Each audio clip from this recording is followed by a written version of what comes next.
Hey everyone, Firegrass here, and today I want to talk about a budget bow tech that a lot of people are sleeping on. So while testing out my Toxic Rain League starter, I came across a simple problem, and that was that there was no easy way to apply Despair to mobs while I was clearing. However, applying Despair greatly increased my DPS and my clear speed if I had a way of doing so. Now, obviously being day one, there isn't a lot of access to Despair on hit rings, and the ones that do exist are quite expensive, and they're not really accessible in the first few hours of the league. On top of that, if I wanted to run a setup that allowed me to apply Despair and Temp Chains, then there was a further complication of having no way to automate the application of temp chains. So we came across Lionized Paw, which was a solution to this problem. So Lionized Paw basically solves this by casting a rain of arrows once per second when you attack with the bow.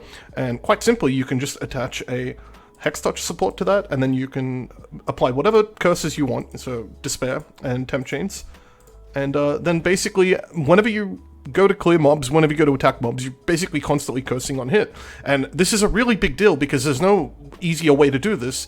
On top of that, the other ways to do this that do exist are basically with, rings and stuff like that, and the rings don't apply the level 20 version of the curse, so you're getting weaker versions of the curse. Or you're having to rely on corrupted sets of gloves, which can also be really expensive at the start of a league. So basically there are about 5 or 6 different types of utilities you can apply with Rain of Arrows. I'm sort of going to break them down and go through them individually. So the first utility to cover is the Hex Touch utility, and that is you give up 1 blue socket and you can then apply up to 3 curses with pretty much a 100% uptime, and you get to apply the level 20 version of the curse, which is also a pretty big deal. This is costing you 1C on day 1, and that's a lot of power to be adding to your clear speed. This is going to be cutting minutes, out of your map clears. This is going to cut down hours out of the amount of time you have to spend in maps in the first day of the league, and this is a pretty big deal. Getting access to this really early also means that you don't have to spend a lot of money on a curse on hit ring, and it means that you can spend that money towards other upgrades that are kind of more important and don't have as large of an opportunity cost. The second utility type are the Unconditional Utilities, and these are just support gems that can fit into pretty much any build. So we're going to start off with the Culling Strike support. This is kind of the one I recommend the highest. It's basically about 10 to 11% more DPS against bosses in pretty much every build. It's only going to work once every second, which means that while you're clearing, it's not going to be that big of a deal. But against bosses that have a lot more health, this is definitely going to kick in and make more of a difference.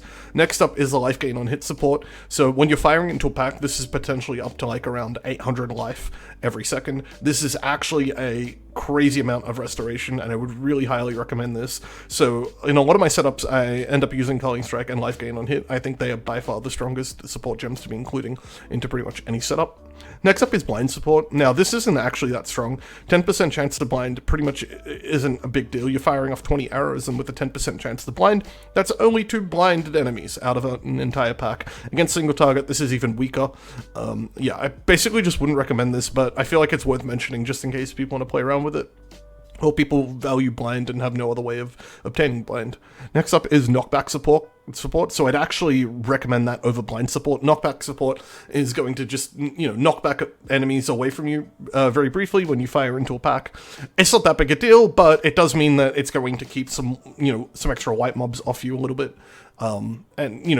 Something's better than nothing if you don't need the life on hit or whatever. This is definitely something you can get mileage out of.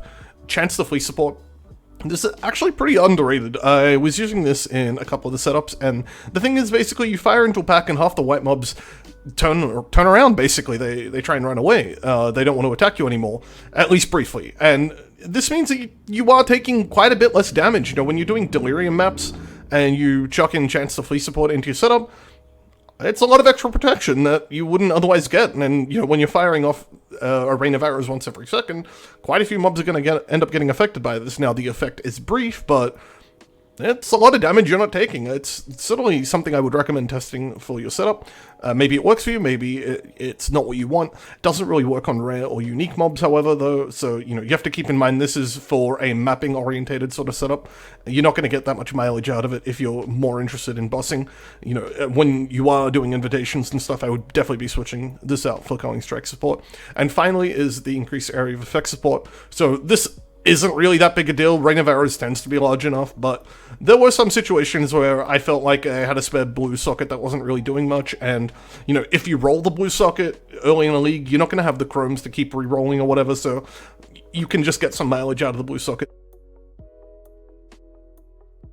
The third utility type are the conditional utilities, and these are basically utility support gems that are only going to work in certain setups and with certain builds.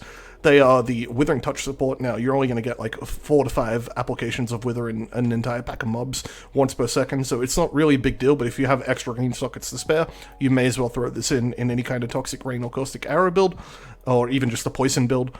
Combustion support. Now, this is pretty cool if you're running a fire build because you can apply flammability and combustion to an entire pack, providing you have ways of igniting, and that's kind of like almost 2 gems worth of damage potentially, you know, depending on your setup.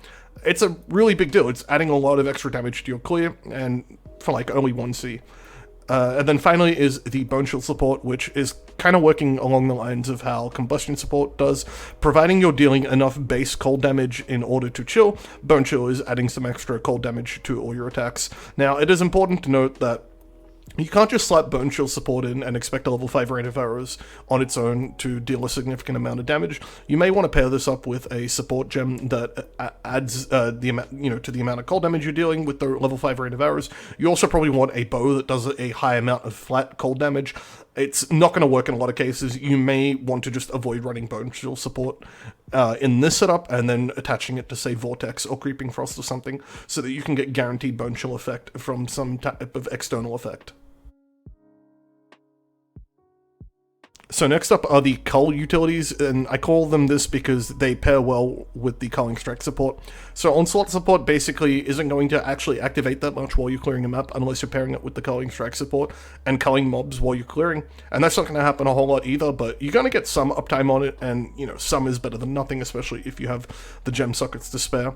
Although this is kind of good on its own against unique mobs, so it is a boss DPS increase if you have no other way of obtaining Onslaught against bosses, and you will actually get a decent uptime against bosses with this one, so nothing to scoff at. And this one doesn't need Culling Strike, but the next one definitely does. So Innovate is something that's only really going to work in lightning-based builds. It's not going to add any boss DPS, and it's pretty much only going to work with Culling Strike support, but you will get a pretty decent uptime on this, and this is kind of like adding an extra gem's worth of damage to any kind of setup that you're running for clear speed. Now finally we have the Leech Utilities, and those are down here at the bottom. So basically you can leech mana, life, and energy shield with this Rain of Arrows utility, but the problem is that you often aren't dealing enough damage to leech any kind of significant amount of damage, so you need to make sure you're playing a build that has first off, a high amount of base damage, and you also want to probably be buffing it with things like added cold damage support so that you can deal some extra damage on hit to gain a meaningful amount of leech. If you don't do that, you're basically going to leech almost nothing. The leech application will be over in like a second, and it will restore hardly anything. I really, really recommend testing this before you actually use it, because a lot of setups that people use aren't going to get any benefit from using these, like the Toxic Rain sort of setups that I've been league start testing. These are basically completely useless, and it's not really worth using, maybe with the exception of Mana Leech plus added cold. Those two can work on their own to sort of give you a meaningful amount of leech, but it's not going to solve all your leech problems, and it's definitely, this is probably the weakest of all the utilities that I've mentioned so far. Finally, I want to talk about the Gluttony Belt. The Gluttony Belt is another part of the tech that I think has really, really high value on day one. This is a belt that costs 1C, and it just has so much utility packed into it that I can't believe this is being slept on.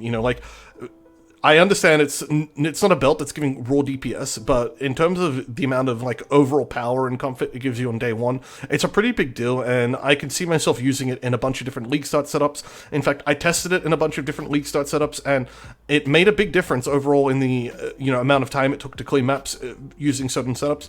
It enabled Cruel Rain, for example, and I'm just going to get into talking about it. So first off, it offers about 100 life straight off the bat, which is a pretty big deal because, a lot of unique builds just don't give you any life, and this is really nice to have. You get Culling Strike passively against cursed enemies, and of course everything's cursed because we're, using Hex Touch with Lionized Paws. So this is just 11% more damage against pretty much everything, and this counts for all your damage, not just your rain of arrows damage, which means you're getting it while you're clearing as well. This is really nice to have. There's just no two ways about it, and it also is going to free up the Culling Strike support gem in your Lionized Paw setup, so you can do other things with that. You know, use, for example, the Withering Touch support, Onslaught support. There are a whole lot of options that, you know, will actually add significant amounts of, clear speed to your build. Now, the next utility that is worth talking about is the life and the mana gained on hit. This is a big deal if you're using Cool Rain, because Cool Rain's biggest problem at the moment is that you don't have the mana to sustain using it without the ring and the amulet crafts that lower the amount of mana you're spending on skills. So if you're using like any kind of Toxic Rain setup with Cool Rain, you know that you have the problem that you're just going to run out of mana all the time, especially on day one of the league. Cool Rain isn't really something that you can fit into a lot of builds. Well, with Gluttony you can. This is basically infinite mana with Gluttony. Gluttony solves all of the mana problems pretty much in any build that's using it. It's kind of crazy. It's a big deal, you know, like, we're living in a world where mana costs actually matter, and mana costs can inhibit the amount of damage you're going to be otherwise dealing with your character.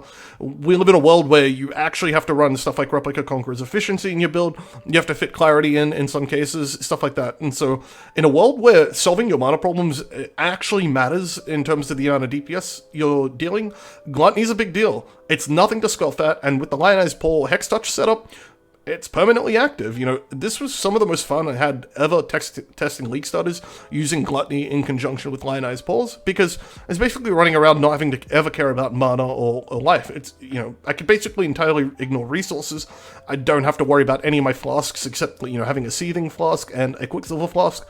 And that's about it. It's a really comfortable playstyle when all these things are solved for you, and on top of all that, it's like enabling the Cool Rain, which is a lot of damage. You know, a 6-link Cool Rain is competitive with, you know, a +3 bow, providing that you don't have an Empower in the setup, so it's a big deal. It's nothing to scoff at.